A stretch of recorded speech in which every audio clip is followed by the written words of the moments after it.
साईं बाबा की जय। जैसा कि गत अध्याय में कहा गया है, अब भी हेमंतपंत मानव जन्म की महत्ता को विस्तृत रूप से समझाते हैं।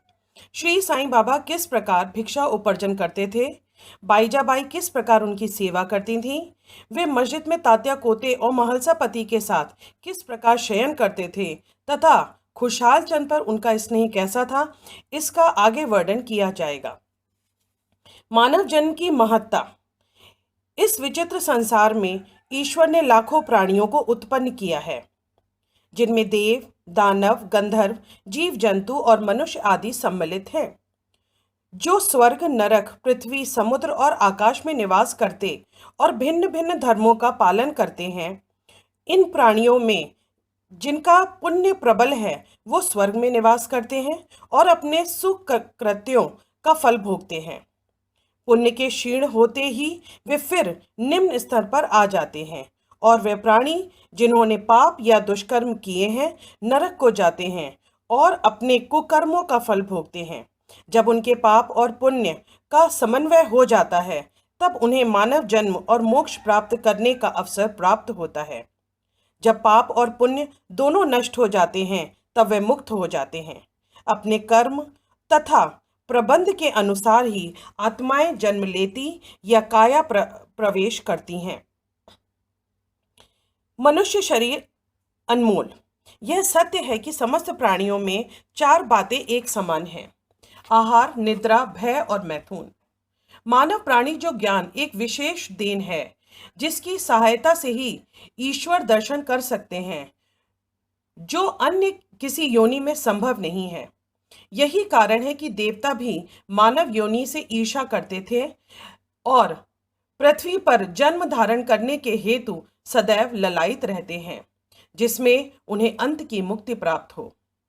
किसी किसी का ऐसा भी मत है कि मानव शरीर अति दोषयुक्त है। यह कृमि, मज्जा और कफ से परिपूर्ण, क्षणभंगुर, रोगग्रस्त तथा नश्वर है। इसमें कोई संदेह नहीं है कि यह कथन अशंत सत्य है, परंतु इतना दोषपूर्ण होने पर भी मानव शरीर का मूल्य अधिक है, क्योंकि ज्ञान की प्राप्ति केवल इसी योनि में संभव है। मानव शरीर प्राप्त होने पर ही तो ज्ञात होता है कि यह शरीर नश्वर और विश्व परिवर्तनशील है, और इस प्रकार धारणा कर इंद्रजन्य विषयों को तिलांजलि देकर तथा सत्य असत्य का विवेक कर ईश्वर साक्षात्कार किया जा सकता है। इसलिए यदि हम शरीर को तुच्छ और अपवित्र समझकर उसकी उपेक्षा कर रहे हैं, हम ईश्वर दर्शन के अवसर से वंचित रह जाएंगे। यदि हम उसे मूल्यवान समझकर उसका मोह करेंगे, तो हम इंद्रियों, सुखों की और प्रवृत्त हो जाएंगे और तब हमारा पतन भी सुनिश्चित ही है। इसलिए उचित मार्ग जिसका अवलंबन करना चाहिए, यह है कि ना तो देह की उपेक्षा करो और ना ही उसकी आसक्ति रखो। केवल इतना ही ध्यान रहे कि किसी घुड़सवार का अपनी यात्रा से अपने घोड़े पर तब तक ही मोह रहता है, जब तक अपने निश्चित स्थान पर पहुंचकर लौट ना आए।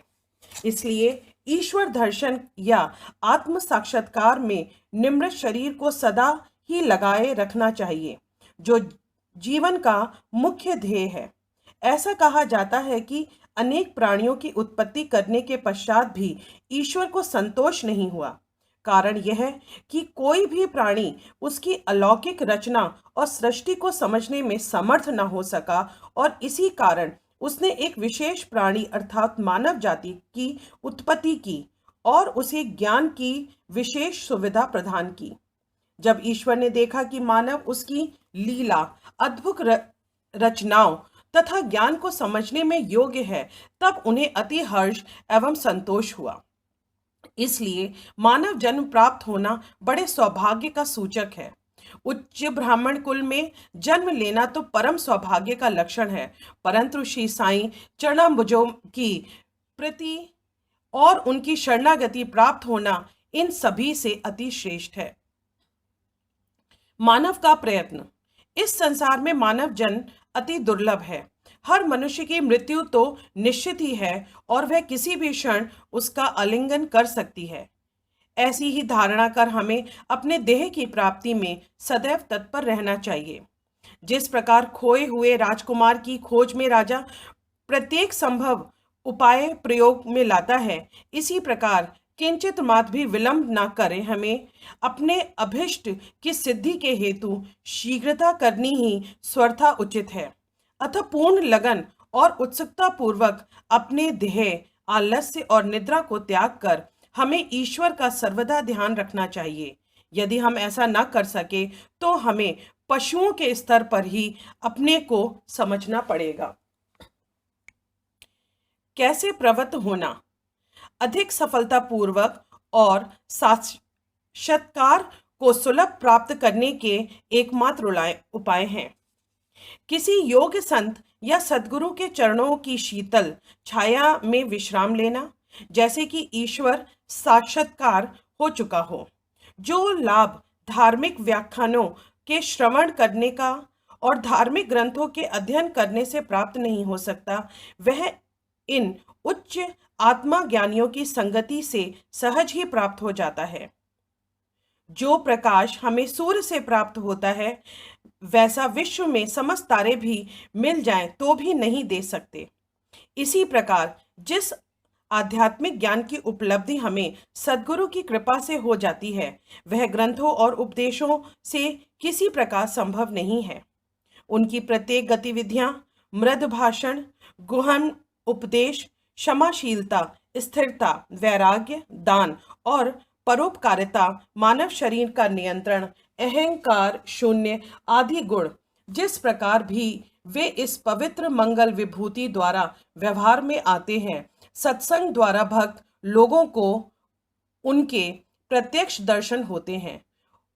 इससे मस्जिद की जागृति तथा उत्तरोत्तर आध्यात्मिक उन्नति होती है। श्री साईं इसी प्रकार के एक संत या सद्गुरु थे। यद्यपि वे ब्रह्म रूप से एक फकीर का अभिनय करते थे, परंतु वे सदैव आत्मलीन रहते थे। वे समस्त प्राणियों से प्रेम करते और उनमें भगवान दर्शन का अनुभव कराते थे। सुखों का उनको कोई आकर्षण ना था और ना ही वे आपत्तियों से विचलित होते थे। उनके लिए अमीर और फकीर दोनों ही एक समान थे। जिनकी केवल कृपा से भिखारी भी राजा बन जाता सकता था, वे शिरडी के द्वार द्वार घूमकर भिक्षा उपार्जन किया करते थे। यह कार्य वे इस प्रकार करते थे। बाबा की भिक्षावृत्ति। शिरडी वासियों के भाग्य की कौन कल्पना कर सकता है कि जिनके द्वार पर पारब्रह्म भिक्षुक के रूप में खड़े होकर पुकार करते थे, ओ माई एक रोटी का टुकड़ा मिले, और उस प्राप्त करने के लिए वह अपना हाथ फैलाते थे। एक हाथ में सदैव टमरेल लिया रहते थे और दूसरे हाथ में एक झोली। कुछ घरों में तो वह प्रतिदिन ही जाते थे और किसी किसी के द्वार पर केवल फेरी ही लगाते थे। वे साग, दूध और छाछ आदि पदार्थ तो टिनपाट में लेते थे।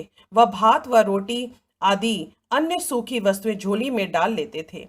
बाबा की जुआ का कोई स्वाद रुचि ना थी, क्योंकि उनमें इसे अपने वश में कर लिया था। इसलिए वे भिन्न भिन्न वस्तुओं के स्वाद की चिंता क्यों करते। जो कुछ भी भिक्षा में उन्हें मिल जाता था, उसे ही वे मिश्रित कर संतोष पूर्वक ग्रहण करते थे।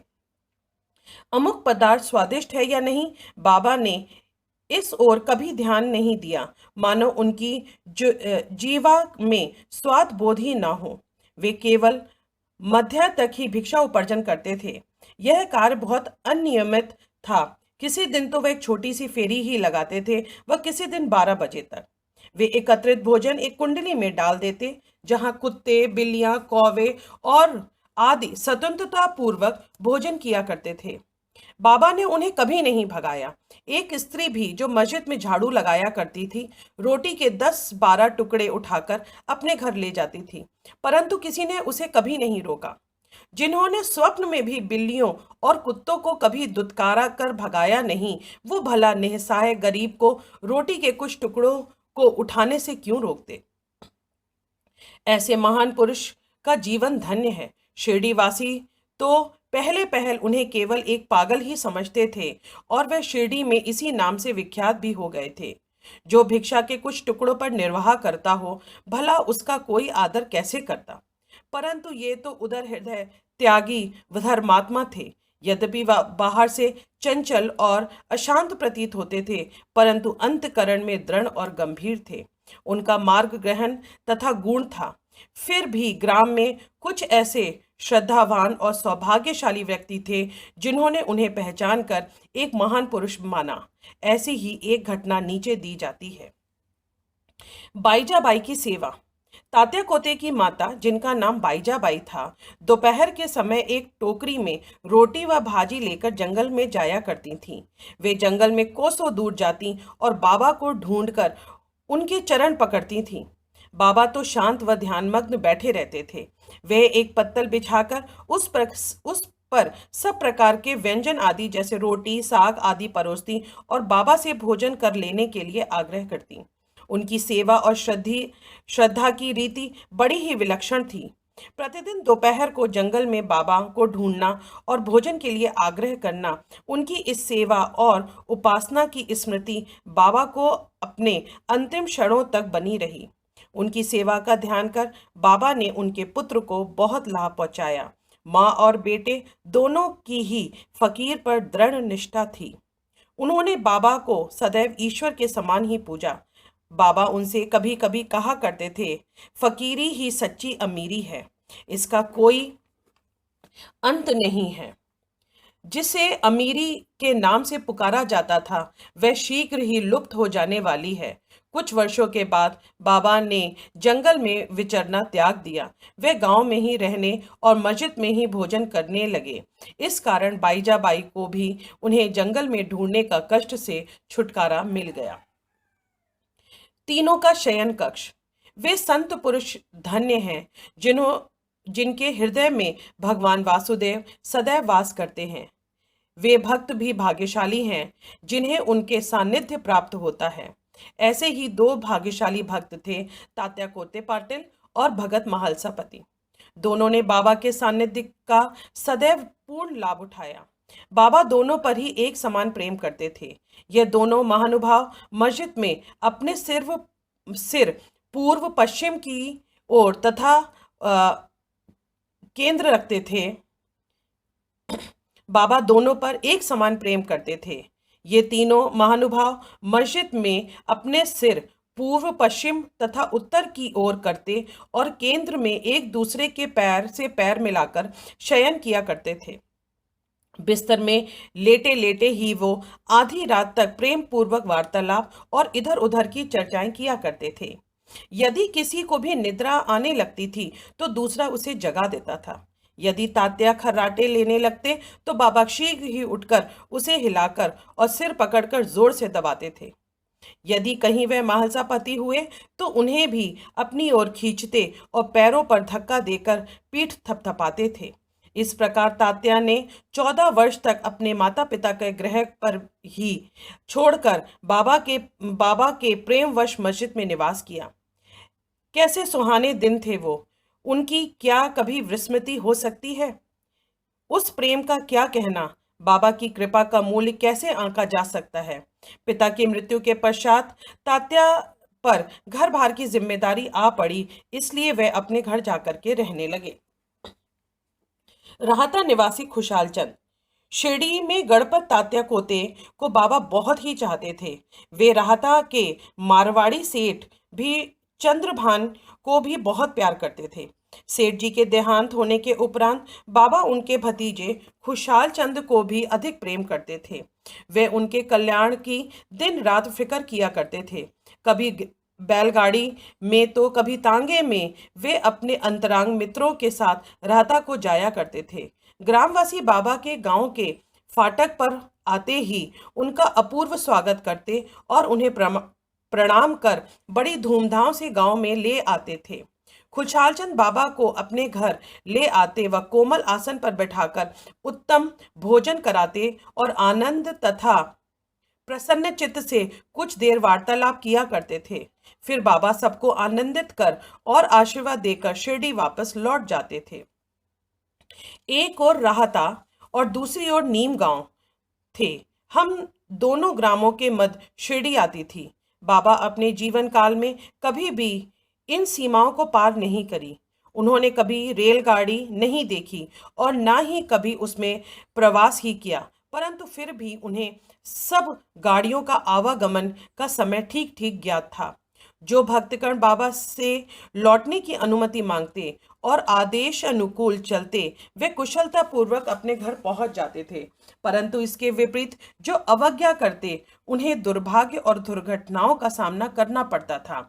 इस विषय से संबंधित घटनाएं और अन्य विषयों का अगले अध्याय में विस्तार पूर्वक वर्णन किया जाएगा। विशेष इस अध्याय के नीचे दी गई टिप्पणी बाबा के खुशाल चंद्र पर प्रेम के संबंध में है। किस प्रकार उन्होंने काका साहेब दीक्षित को राहता जाकर खुशाल चंद को लिवा लाने को कहा और उसी दोपहर को खुशाल चंद से स्वप्न में शिरडी आने को कहा, इसका उल्लेख यहाँ नहीं किया जाएगा, क्योंकि इसका वर्णन सचरित्र के 30वें अध्याय में किया गया है। श्री सद्गुरु साईनाथ पर्णमस्तु शुभम भवतु। अनंत कोटि ब्रह्मांड नायक राजाधिराज योगीराज परब्रह्म श्री सच्चिदानंद सद्गुरु साईनाथ महाराज की जय।